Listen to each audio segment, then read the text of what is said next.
But back again, like I said, we would be. But like we were saying before, all across the board, Dragon Ball, and even Akira Toriyama himself, you never heard nothing scandalous about him. Even when Dragon Ball ended way back in what 2005, 4. And oh no, it ended. That's right, because Dragon Ball GT came out in 2004. So I'm gonna say Dragon Ball ended here in America anyway, in like 2002, somewhere around that era. In actuality, it ended in like 95. Yeah, 96, because the movies are still coming out. Yeah. But even then, as a collective, I think we should all, anything Dragon Ball related, we should all love, because that man has some hand in it. I know GT isn't popular among a lot of people. Me, myself, I ain't gonna sit here and act like it was good to me. I appreciated it later on. Yeah, exactly. Like that. There are things from GT that I can appreciate. Yeah, but it's like, now that I know that he was involved with the character design. He didn't have to do the story. He said, I'll draw the characters for you and I'll draw the design for you, but the story is y'all's. That's it. We just got as collective and just accept it. And another thing. People, stop hating Dragon Ball Super. My man's literally created that. He literally gave you guys the Battle of the Gods and Resurrection of F and introduction to Dragon Ball Super. People is quick to say, oh man, Dragon Ball Z was better than that. Dragon Ball Super is literally it's a what's the word I'm looking for? A bridge the gap to GT or whatever he was going to do in the future. He literally came back after a hiatus to give you guys more Dragon Ball content. Okay? That's something we should really appreciate, because he didn't have to give us the Battle of the Gods. He didn't have to give us Resurrection of. He didn't have to give us Super. He didn't have to give us Broly. He had to give us Superhero. This man literally came out of his way, out of retirement, and say, you know what? I'm going to give you guys one last go about. And the fact that people even now saying, oh, Dragon Ball Diamond looks childish, looks dumb. My man's was involved in that. Like, he literally said, I'm drawing the story. I'm doing the storyboard. I'm doing the character designs, because I want this to be full circle. I want you guys to see how Goku was, how it started, and how everything's gonna come full circle. So however Dynamo, whatever you want to pronounce it, turns out, I'm interested, because knowing that this was the last thing he had to do, or the last thing he had hands in, I'm going to enjoy it for what it is and what he wanted to go for. So can we just stop acting like Super is its own weird entity? Can we stop acting like GT is its own weird entity? If he had a hand in it, and if he produced it, it's his work. It's Dragon Ball as a collective. I can't denounce this man's work. If he said, I drew the characters, I drew the storyboard, but I let the anime studio do as they want to do, cool. I did this, I drew this, I want you to know I had this, I'm gonna let you do what you want with it, cool. I always looked at GT as like an alternate universe storyline anyway. Because before I found out that it wasn't canon, let's be honest, GT gave us something that DBZ didn't give us, and that was actual closure. Well, I can't really say GT was alternative, because it had Pan. Pan was in the end of Dragon Ball Z. Well, I mean, yeah, but it's still like an alternate universe, because it's like, okay, well, there is no Super Saiyan God, but there was Super Saiyan 4. Well, you got to think, though, before then, this came out again in the 90s. So you got to think, he was already, you know what I'm saying? Yeah. This is way before. Well, yeah, no, but that's after it came out. The news like, oh, well, GT's not canon. I'm like, okay, well, it still happened. It just probably happened in another universe. You know, they like all that multiverse theory type thing. I say that Super's going to bridge that gap, for the simple fact is we got Oob in it, and Oob was at the end of Z. True. So the fact that Oob is a baby in Super, and we're going to see how it leads up, because you got to think, Pan's a baby now. True. If Superhero confirmed anything, Pan's a baby, go to the Trunks or in school, remember at the end of Z, they're young adults. Yeah, pretty much. So at this point, he was building towards that to bridge that gap. So however Super ends, however he planned it out, because I don't know if he planned it out that far in his death to get to that point, but however, I can't think of his name, hoping I pronounced it wrong, Torio, who I cannot say his name. The guy that's drawing Super now for him, I hope, he must have taken harder than anybody. Because you got to think.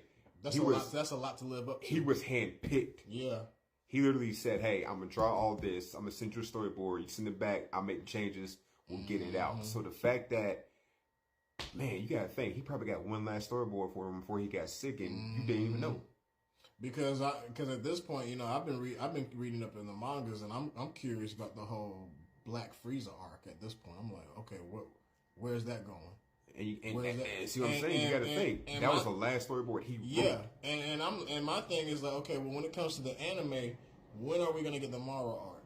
Because honestly, that's the only thing that's on my mind. Like, I'm ready to see Maro come out. I'm ready to see Gas. I'm ready to see Goku actually like go to the mastered version of Ultra Instinct. I'm ready to see Vegeta go Ultra Ego.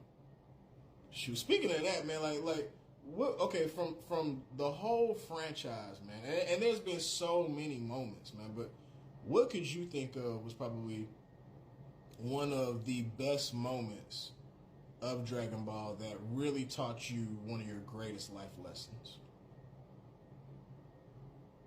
That's a lot. It is a lot. Yeah. One that taught me a great life lesson. I'm not gonna lie. One of my top, and this is not my top, not number one, but my probably top 10 of all is when it turned to power, when Master Roshi did that final Kamehameha, and he literally told them like, "Hey, yo," he told them the same thing. Told them Dragon Ball: eat well, sleep well, be merry. These are the lessons of comedy school. He remember Dragon Ball back when they was kids. He taught them that they didn't understand it, and then he said it again at the tournament. Like, "Yo, I know I'm about to die, but remember where I taught you." Yep. You know what I'm saying? Y'all men now. Y'all got families. I'm proud of y'all. So I'm gonna show you one last time that this is what I'm gonna do. You know what I'm saying? That taught me that, hey, in life, no matter how old you get, no matter what you do, get plenty of sleep, rest up, and enjoy the small moments. Because like that, they can be gone. You never know what can happen. You can't worry about tomorrow. You can't worry about next week. You gotta just enjoy what you got. Yeah, that's a lesson to go into. What about you? Man, where do I start, man? I think one of my greatest lessons from Dragon Ball came from the character of Vegeta, and he had an amazing art. He really did. Amazing He really did, because Vegeta, and I'm gonna be upfront with you, I hated Vegeta. I think everybody did. I could not stand his character. I didn't like Vegeta's character until he finally started fighting for somebody else, and that's when like Perfect Cell came back being Super Perfect Cell, and he one-shot at Trunks.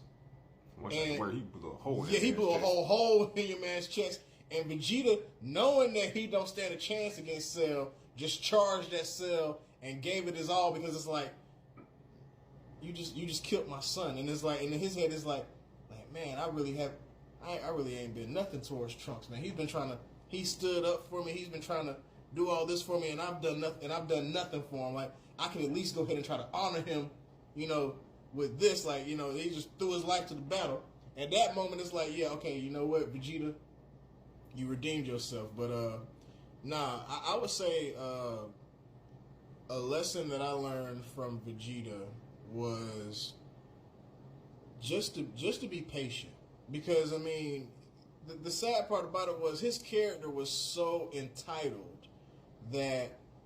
Well, you got to think you're the prince of a whole race. Well, I mean, true that. Well, I mean, granted, and you've been rude to say that you are the strongest out of our people. That is true too, but at the same time, just because you're told that doesn't mean it's true.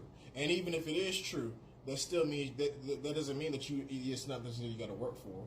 Like, we're all born with natural born talents, but at the same time, it's the same as our grandparents used to say: if you don't use it, you're gonna lose it. And so, with that being said, yeah, you could be the greatest of all time. You could be born for this, but that don't mean that you could just have a slack attitude and just think that you're just gonna be completely entitled to it just because you were born into it. No, there's so many other people out here that have just as much potential as you to make it. So you got to keep working hard. You got to keep striving for it, and no matter what, don't quit, and just have the patience and that's one of the real things I learned from Vegeta's character. Just be patient, just because of how hard he was on himself, because of how disappointed he was in himself that a lower class level Saiyan reached a goal that he was told was born that for him and only him. It's like, bruh, I'm sorry, but you're not that special. Not saying that, I don't think of myself as special, but I realize I'm not the only one out here that has a goal in mind and wants to reach it. And that means if I want it just as that bad, I got to fight for it, no matter what. I can say that's one thing. It taught me to keep moving forward, no matter what.